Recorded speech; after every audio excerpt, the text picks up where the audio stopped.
ప్రస్తుతం మనతో పాటు ఉన్నారు చాపల మ్యారేజ్ బ్యూరో ఫౌండర్ చాపల శ్రీనివాస్ గారు, ఆయన భార్య చాపల ఇందిరాదేవి గారు. ఒకసారి ఇద్దరితో మాట్లాడదాం. జనరల్ గా మ్యాట్రిమోనీ అనగానే, లేదు మ్యారేజ్ బ్యూరో అనగానే చాలా డబ్బులతో కూడుకున్న వ్యవహారం అనుకుంటుంటాం మనం. ముందుగా అడ్వాన్స్ పే చేయాలి, తర్వాత రిజిస్ట్రేషన్ ఫీజులు ఉంటాయి, నెక్స్ట్ పెళ్ళైన తర్వాత కూడా మళ్ళీ అమౌంట్ ఇవ్వాల్సి ఉంటుంది మ్యారేజ్ బ్యూరో వాళ్ళకి.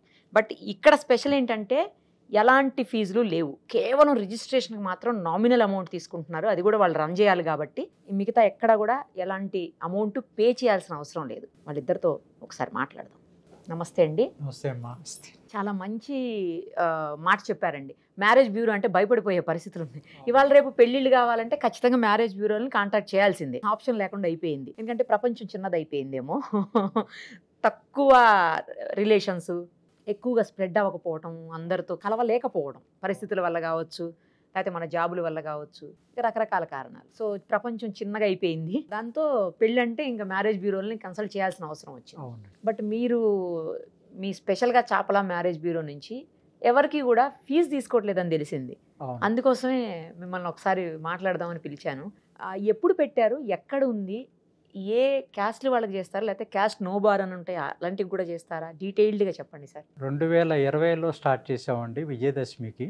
మేజర్గా నాకు 2 అబ్బాయిలు. మొదటి కుమారుడి వివాహ నిమిత్తం నేను జనరల్గా బయట ఉన్న మ్యారేజ్ బ్రోకర్ని వాళ్ళని సంప్రదించాను. ప్రతి ఒక్కళ్ళు 2000 తీసుకుని ఆ తర్వాత ఫోన్ కాంటాక్ట్స్ తగ్గిపోతున్నాయి, వాళ్ళతోటి ఇంటరాక్ట్ అవ్వట్లేదు.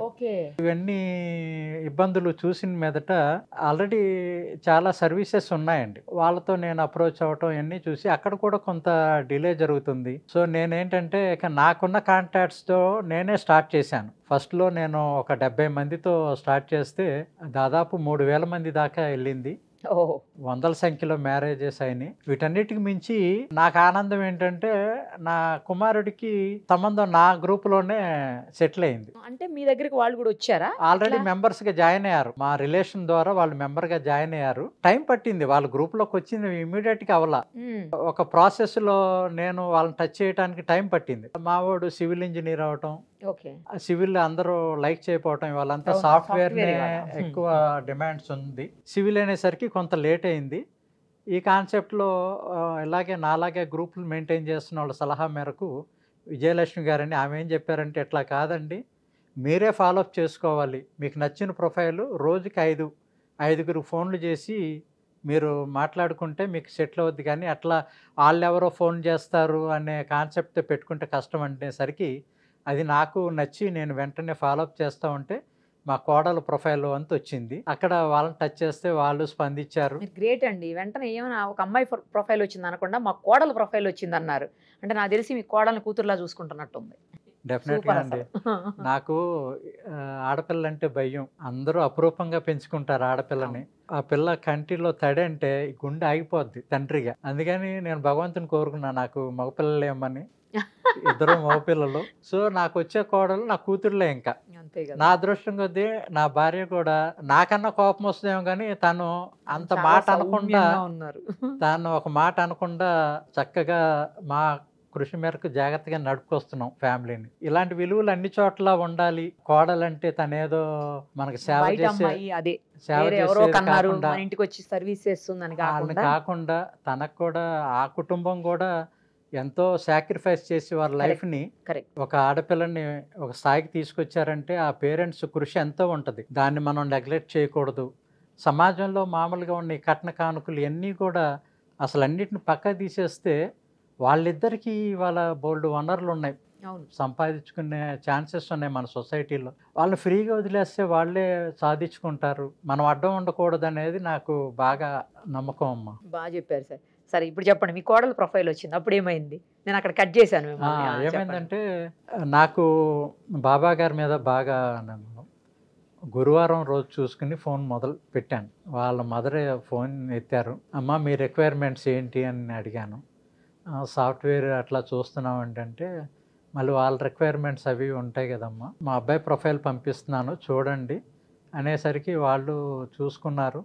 ఒక 2-3 రోజుల తర్వాత మధ్యలో బంధువు ఉన్నారు, ఆయన ఇంటరాక్ట్ అయ్యి మా గురించి తెలుసు, వాళ్ళ గురించి తెలుసు, ఆయన మా గురించి కూడా బాగా చెప్పారు. అట్లా అది ఒక స్టేజ్కి వచ్చింది. కరెక్ట్గా సెకండ్ వేవ్ కరోనాలో చేసామండి. జనరల్గా కరోనా అనుకుంటారు, కానీ అసలు టైం వచ్చింది, మనం ఎందుకు దాన్ని ఆపాలని చెప్పి ముందుకెళ్ళిపోయాం. ఇక కట్న కానుకలు ఈ ప్రస్తావన ఏమీ రాకుండా పెట్టిపోతలు జనరల్గా గొడవలనేవి ఇక్కడే మొదలవుతాయండి. ఏంటంటే మీరు అది పెట్టారు ఇది పెట్టలేదని. మీ వైపు మీరు పెట్టుకోండి, నా వైపు నేను పెట్టుకుంటా. నా వైపు వాళ్ళని నేనే సాటిస్ఫై చేయలేను, మీరు ఎట్లా సాటిస్ఫై చేస్తారు? అసలు వీళ్ళిద్దరి మధ్య మన తాలూకా ఎటువంటి ప్రాబ్లం కూడా వాళ్ళకి రీచ్ అవ్వకూడదనే చాలా జాగ్రత్తలు తీసుకుని చేసామండి. భగవంతుడి దయ వల్ల చక్కగా ఉన్నారు. ఇక వివాహ జీవితం అనేది కష్టాలతోనే ఉంటుంది. అప్పుడు దాకా ఫ్రీడమ్ ఉంటుంది, తల్లిదండ్రుల దగ్గర పెరుగుతారు. కానీ వాళ్ళ జీవితంలోకి వచ్చేసరికి కొన్ని ప్రాబ్లమ్స్ ఉంటాయి. అవి అవాయిడ్ చేయలేం. తెలివిగా తప్పించుకోగలమే కానీ అవాయిడ్ చేయలేం. అదేంటంటే వాళ్ళకే ఫ్రీడమ్ ఇచ్చాం. మేము విజయవాడలో ఉన్న హైదరాబాద్లో వాళ్ళకి కాపురం ఇక్కడ పెట్టాము. వాళ్ళు లీడ్ చేస్తున్నారు. వాళ్ళిద్దరూ ఉంటే ఏమవుతుందంటే పరిస్థితులను ఎలా ఫేస్ చేయాలి, ఎదుర్కొనే కల్చర్ పెరుగుద్ది. ఇవాళ ఏంటంటే చదువుకే ప్రాధాన్యత ఇవ్వటం వల్ల ఆ వంట వార్పులు కానీ ఆ వ్యవహారాలు ఇవన్నీ కొద్దిగా తక్కువే ఉంటాయి. వాళ్ళు కలిసి ప్రయాణం చేసుకుంటే ఏమవుతుందంటే ఇవాళ ఆడపిల్లలు మగపిల్లని తేడా లేదు, అందరికీ అన్ని పనులు వస్తేనే వాళ్ళ సంసారం నడుస్తుంది. వీళ్ళు కూడా అట్లాగే ప్రిపేర్ అయి ఉన్నారు, లీడ్ చేస్తున్నారు. రైట్. ఇప్పుడు మ్యారేజ్ బ్యూరో దగ్గరికి వద్దాము. ఎన్ని మ్యారేజెస్ చేసుంటారండి ఇప్పటి వరకు? నాకు నా నోటీస్లో ఉన్నంత వరకు 400-500 పెళ్ళిళ్ళు అయినాయండి. ఇది 4 years కంప్లీట్ అయ్యి 5th yearలోకి వచ్చాము. 3 years కంప్లీట్గా ఫ్రీగానే చేశాను. లాస్ట్ ఇయర్ నుంచే 2000 అడ్మిషన్ ఫీజు పెట్టాను. లాస్ట్ టైం ఇయర్ వరకు అసలు 2000 కూడా లేదా? లేదు, ఫ్రీగానే చేసాము. అయితే ఏంటంటే ఎక్కువ మంది వచ్చేసేసి నాకు హ్యాండిల్ చేయటం కష్టంగా ఉంటుంది. ఏంటంటే గ్రూపులు ఎక్కువైపోయారండి. దాదాపు 10 గ్రూపుల దాకా అయిపోయినాయి. సాఫ్ట్వేర్ వాళ్ళే 4 గ్రూపులు, NRIs, doctors, second marriage, general private employees, ఇలా ఈ గ్రూప్స్ పెరిగిపోయి ఇబ్బందిగా అనిపించేసరికి 2 ఫోన్లు పాడైపోయినాయి, బ్లాక్ అయిపోయినాయి. ఎట్లా కాదని చెప్పి అప్పుడు 2000 రూపాయలు కలెక్ట్ చేస్తూ మొదలుపెట్టి టెలిగ్రామ్ యాప్లో సర్వీసెస్ అంతా గ్రూపులన్నీ టెలిగ్రామ్ యాప్లో కంటిన్యూ చేస్తున్నానండి. దానిలో ఏంటంటే ఇవాళ మీరు గ్రూప్లో జాయిన్ అవుతే ప్రీవియస్గా గ్రూప్లో ఉన్న వాళ్ళ ఇన్ఫర్మేషన్ అంతా కూడా మీరు ఎట్ ఏ టైం చూడగలరు. ఆ ఫెసిలిటీ దానిలో ఉంది. అందుకని నేను అటు షిఫ్ట్ అయ్యాను అనమాట. 400-500 దాకా పెళ్లిళ్ళు చేశానన్నారు. మీరు కూడా వెళ్తుంటారా ఆ పెళ్లిళ్ళకి? సార్ ఎలాగ వెళ్తారు? వచ్చి పిలిస్తే అటెండ్ అవుతామండి. పిలుస్తారా? వాళ్ళ అభిమానంతో పిలిచినప్పుడు మనం వెళ్ళాలి కదా. అవును, పిలుస్తుంటారా? పిలుస్తూ అంటారు. అలా మీకు బాగా అంటే ఈ జంట బాగున్నారు, లేకపోతే ఈ జంట బాగా సక్సెస్ అయ్యారు అని అనిపించింది ఏముంది? ఏదన్నా చేసిన వాటిలో ఫెయిల్ అయినవి ఏమన్నా ఉన్నాయా? ఫెయిల్ అవుతాయంటే అండి అది వాళ్ళ మెంటాలిటీని బట్టి ఉంటుంది, అడ్జస్ట్ అయ్యే గుణాన్ని బట్టి ఉంటుంది. వివాహం అంటేనే అడ్జస్ట్ అవ్వాలి, అడ్జస్ట్మెంట్ అన్ని రకాలుగా అడ్జస్ట్ అవ్వాలి. అత్తమామలతో అడ్జస్ట్ అవ్వాలి, మనం కోడళ్ళతో అడ్జస్ట్ అవ్వాలి. అంతేగాని వచ్చి రాగానే నువ్వు మాకులాగానే ఉండు అంటే కుదరదు. అవును, ఆ కోడలకు ఉండే ఒపీనియన్స్ తనకుంటాయి. కరెక్ట్. తను పెరిగిన వాతావరణం ఉంటుంది. అలా ఏమన్నా ఉన్నాయా బాగా సక్సెస్ అయినాయి, మీకు బాగా నచ్చింది, లేకపోతే ఏమన్నా ఫెయిల్ అయిందని మీరు బాధపడింది అట్లా ఏమన్నా ఉన్నాయా? ఫెయిల్ అయినాయి అంటే అండి ఇప్పుడు మంచి సంబంధం అని చెప్పి డాక్టర్స్ చేసుకునే వాళ్ళు ఉన్నారు, ఎమ్మటే విడిపోయిన వాళ్ళు ఉన్నారు. అది వాళ్ళని బట్టి ఉంటుంది. ఇహ మన వంతు మనం ఏంటంటే పరిచయం చేయటం వరకు, తర్వాత అదంతా వాళ్ళ ఇష్టం. ఏం సార్ మీరు చెప్పండి, అట్లా ఫెయిల్ అయినాయి విన్నప్పుడు ఏమనిపిస్తుంది? ఒకళ్ళు మా అమ్మాయికి షుగర్ ఉందని చెప్పి ప్రొఫైల్లో మెన్షన్ చేశారు. నేను ఆ ప్రొఫైల్ గ్రూప్లో పెట్టాను. ఆల్రెడీ నా గ్రూప్లో ఉన్న ఒక ఆమె చెల్లెలు కొడుకుకి షుగర్ ఉంది. ఆమె ఏం చేసిందంటే ఈ ప్రొఫైల్ వాళ్ళకి పంపించింది. ఓకే. వాళ్ళు డాక్టర్ని సంప్రదించి 2 కుటుంబాలు మాట్లాడుకుని పెళ్లి చేసుకున్నారు వాళ్ళు. ఆమె నాకు తర్వాత ఫోన్ చేసి చెప్పింది, శ్రీనివాసరావు మీ వల్ల 2 కుటుంబాలు నిలబడినాయి అని. నేనేం చేశానమ్మా ఏంటంటే ఆ విషయం చెప్పింది ఆమె. అది చాలా అద్భుతం అనిపించింది. అది అసలు ఒక ప్రయత్నమే, అంతేలేండి. జస్ట్ ఏం చేసాం మనం అప్లికేషన్ ప్రొఫైల్ గ్రూప్ లో పెట్టాం, కానీ వాళ్ళు కూడా పర్ఫెక్ట్ గా మంచి జెన్యూన్ గా రాశారు.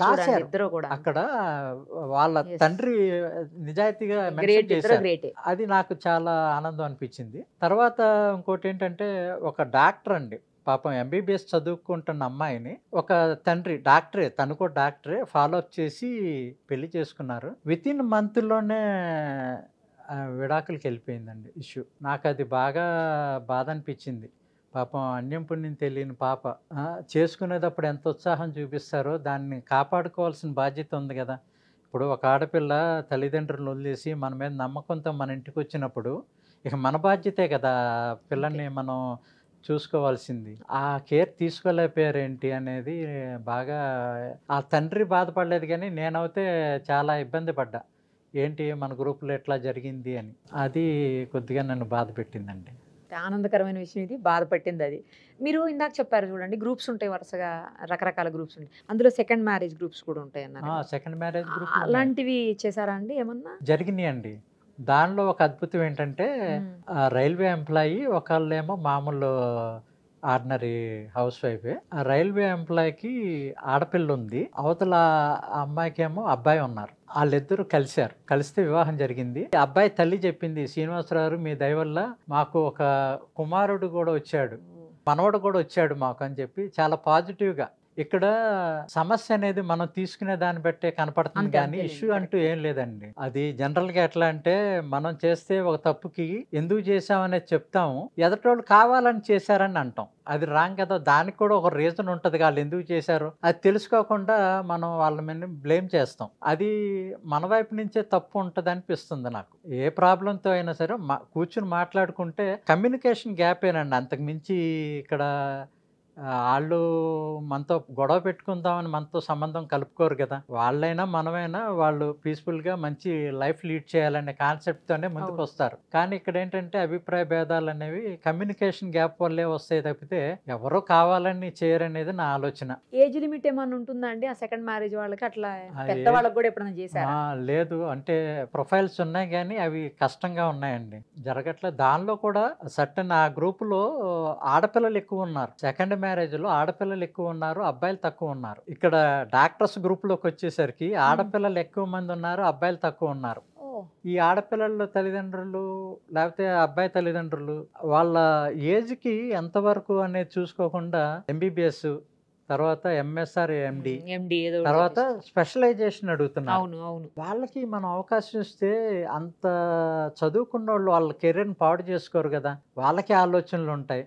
ఈ తల్లిదండ్రులే డిమాండ్స్, మాకు అది కావాలి ఇది కావాలని. ఇక్కడ డాక్టర్స్కి వచ్చేసరికి ఆప్షన్స్ ఏంటంటే అబ్బాయి డాక్టర్లు తక్కువ మంది ఉన్నారు, సాఫ్ట్వేర్ వాళ్ళు బాగా ఉన్నారు. ఒక పేరెంట్ అయితే చెప్పారు, శ్రీనివాస్ గారు ఏదో వాళ్ళు ఆశపడుతున్నారు కానీ డాక్టర్లకి జీతాలు ఇవ్వలేని పరిస్థితులు ఉన్నాయండి, 4-5 నెలలు పెండింగ్ ఉన్న కేసులు కూడా ఉన్నాయి. డాక్టర్ అనుకుంటున్నారు తప్పితే పెళ్ళిళ్ళు చేసే కల్చర్ కనపడతలేదు అని చెప్పి ఒక అబ్బాయి తండ్రి ఆవేదన వ్యక్తపరిచారనమాట. సక్సెస్ అనేది దానికి లిమిట్ ఏముంది, చివరి దాకా పోరాడుతూనే ఉంటాం, అది ఏజ్తో అయిపోద్ది అనేది లేదు. వాళ్ళని కలిపితే వాళ్ళు కలిసి ప్రయాణం చేస్తారు, అద్భుతాలు సృష్టిస్తారు. ఈ కలిపే కాడే మనం వాళ్ళు అది సాధించాలి ఇది సాధించాలి, ₹1,00,000 ఇన్కమ్ ఉన్నోడికి పిల్లల్ని ఇవ్వట్లేదండి. ఆ పేరెంట్స్కి అంత ఆదాయం లేకపోయినా నా అల్లుడికి మాత్రం కోట్లు ఆస్తులు ఉండాలి, మినిమం 25 lakhs పైన ఉన్న వాళ్ళకే అవకాశాలు ఎక్కువగా ఉంటాయి. మరి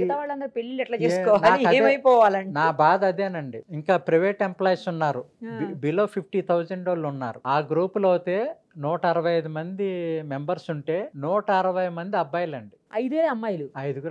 అసలు ఏంటి, అసలు పిచ్చెక్కిపోద్ది ఒక్కోసారి ఆలోచిస్తే. వీళ్ళకి అసలు పెళ్ళిళ్ళు ఎట్లా అవుతాయి, మనం ఎటు వెళ్తున్నాం అనిపిస్తుంది. అమ్మాయిలు గొంతెమ్మ కోరికలు అవుతున్నాయా ఏంటండి? అమ్మాయిలు వైపు కరెక్ట్గా చెప్పారండి. అదే అలా ఉందండి సమాజం. మాట్లాడుకునే ముందు మళ్ళీ ఒకసారి నేను ఇందిరాదేవి గారితో మాట్లాడతాను.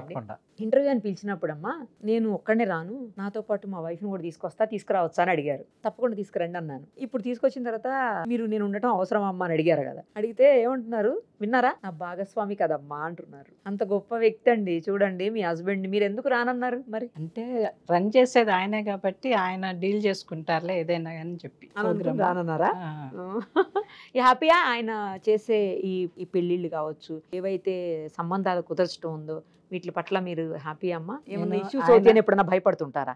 లేదండి, ఆయన ఏది చేసినా నేను ఓకేనే అంటాను. అంతేనా? ఎందుకంటే ఇప్పుడు ఒకళ్ళకి సహాయం చేసే గుణం ఉంది, దాన్ని మనం ఓకే చేయాలి ఇప్పటికీ కూడా. అంతేగాని చేస్తున్నందుకు ఏమైనా తిడుతుంటారా? లేదండి, నేను 3 years చేసినా కాకపోతే ఆయనకి అసలు తినటానికి కూడా టైం ఉండేది కాదండి.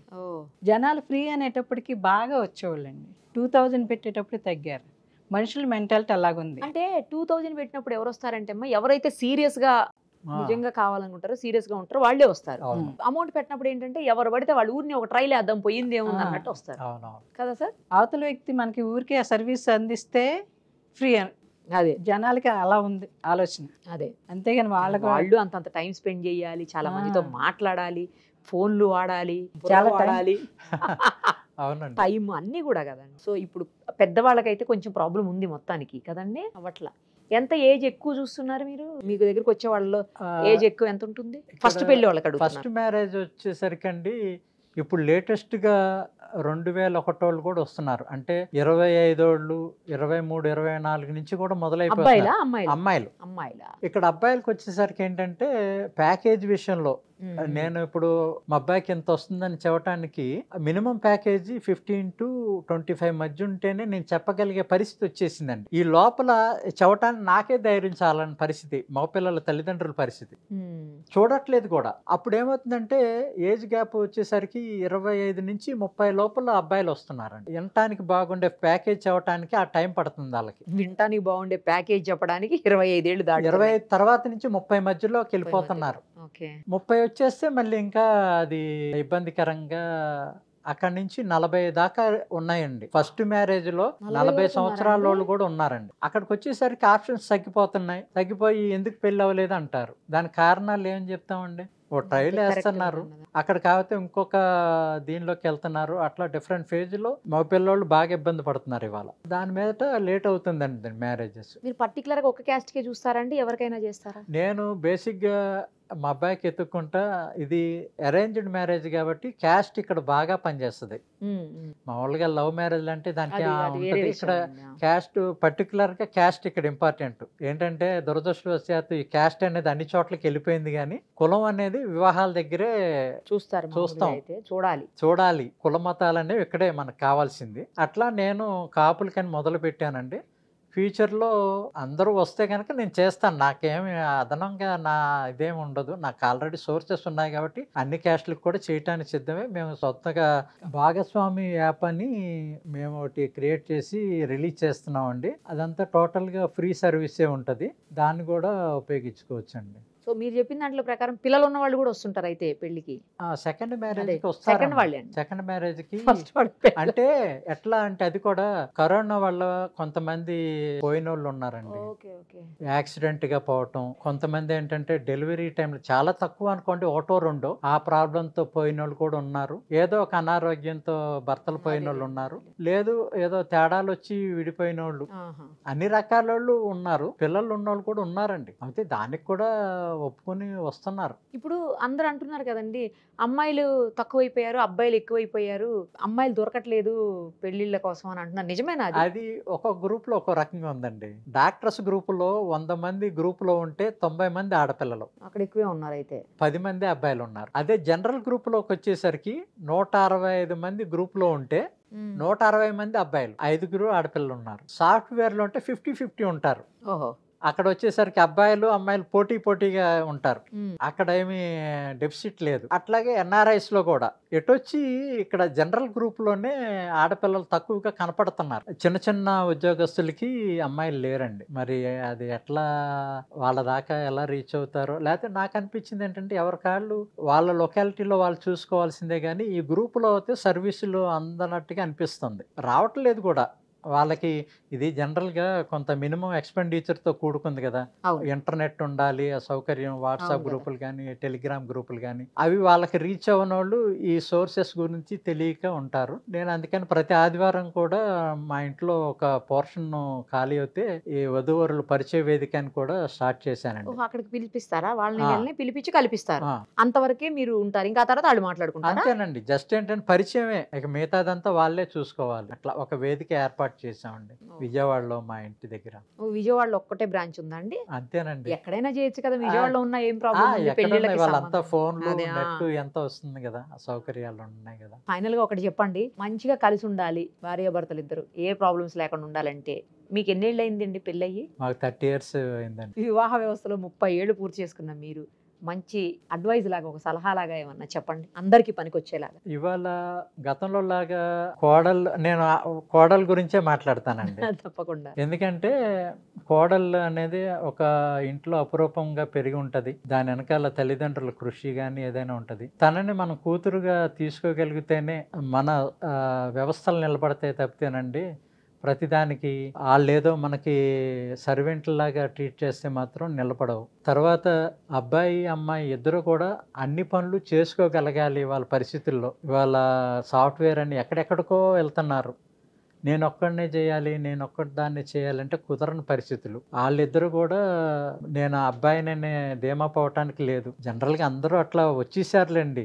మా పిల్లలు కూడా మెచ్యూర్డ్ మైండ్తోనే వ్యవహరిస్తున్నారు. బేసిక్గా తల్లిదండ్రులు మాత్రం కోడలనే అవి గతంలో లాగా మాకు అన్ని సమకూర్చాలి లేదనేది మనమే సమకూర్చాలి. ఆమెకి మన ఇంటికి ఆమె తెచ్చుకుంటున్నప్పుడు మనం ఆనందంగా నవ్వుతా ఆహ్వానిస్తేనే తను వస్తుంది. మనమే ఆ ప్లేస్ ఇవ్వాలి తనకి. తనేదో మనల్ని అర్థం చేసుకోవటం అనేది సెకండరీ. మనమే ముందు తనకి అన్నీ అర్థం చేసుకుని కూతురుని ఎట్లా అయితే మనం ఓర్చుకుంటామో కొన్నాళ్ళు ఓర్చుకుంటే తనే మనకి అన్ని రకాల సేవలు అందిస్తుంది. కుటుంబం దాటి వచ్చింది, తనకి ఉంటుంది నన్ను జాగ్రత్తగా చూసుకోవాలి చేయాలని. అలాంటిది ఆ దీపాన్ని మనం ఇంకా సంపూర్ణంగా వెలిగిస్తే ఆ వెలుగు మనం పొందుతాం.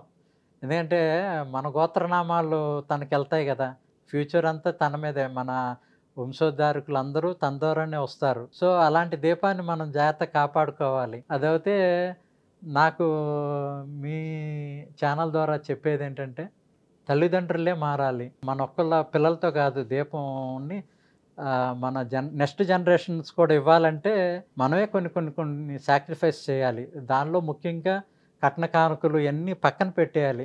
కొంతమంది ప్రాంతీయత, ఇప్పుడు ఈస్ట్ వెస్ట్ గోదావరి వాళ్ళు ఉన్నారంటే మేము దాటి బయటికి రామంటారు. మొన్న ఒకళ్ళు అయితే మేము ఈస్టేనండి అంటున్నారు. పిల్లల ఉద్యోగాలకేమో హైదరాబాదు, బెంగళూరు, అమెరికాలో వెళ్ళిపోతున్నారు. ఈ తల్లిదండ్రులు మాత్రం ఈ పరిధులు దాటం అంటున్నారు. పరిధులు ఒకే చోట ఉండి కొట్టుకోవటం తప్పితే వాళ్ళ వల్ల పిల్లలకి ఉపయోగం ఏముంది? ఈ కొన్ని పూర్వం నుంచి ఆచారాలు పెట్టిపోతల దగ్గర ఆ 2 జిల్లాలు బాగా ఉంటాయండి. మా కల్చర్ మాకు నచ్చుద్ది అంటారు. ఇప్పుడు సమాజం మొత్తం మారిపోతుంది. గట్టిగా మనం ఓ స్వీట్ తినలేని పరిస్థితి వచ్చేసింది. దాదాపు ప్రతి ఒక్కళ్ళ ఇంట్లో షుగర్ పేషెంట్లు ఉంటున్నారు. ఇంకా వాటిని పట్టుకుని మనం అట్లా ఉండి పిల్లలని డిస్టర్బ్ చేయటం తప్పితే కొద్దిగా బయటకు వద్దాం. వాటి నుంచి కూడా ఆచారాల నుంచి కొద్దిగా బయటకు వస్తే వాళ్ళిద్దరూ చక్కగా ఉంటే మనకి మంచి వారసులు వస్తారు. అదే కదా మనకు ఆనందం. మన ప్రయత్నం కూడా అదే కదా. మనం ఇప్పుడు ఎంత కష్టపడి నెక్స్ట్ వాళ్ళకి అందించడానికే కదా తపనంతా. అలాంటి దానిలో కొంత అడ్జస్ట్మెంట్ చేసుకుంటే వాళ్ళకి మంచి ప్లాట్ఫారం ఇచ్చిన వాళ్ళం అవుతాం అనేది ఆలోచన అండి. సూపర్ అండి, చాలా బాగా చెప్పారు. Thank you so much. ఎవరైనా మిమ్మల్ని కాంటాక్ట్ చేయాలంటే మీ నెంబర్ ఇవ్వచ్చా? ఇవ్వచ్చండి. థ్యాంక్ యూ అండి, థ్యాంక్ యూ సో మచ్. నమస్తే అమ్మా.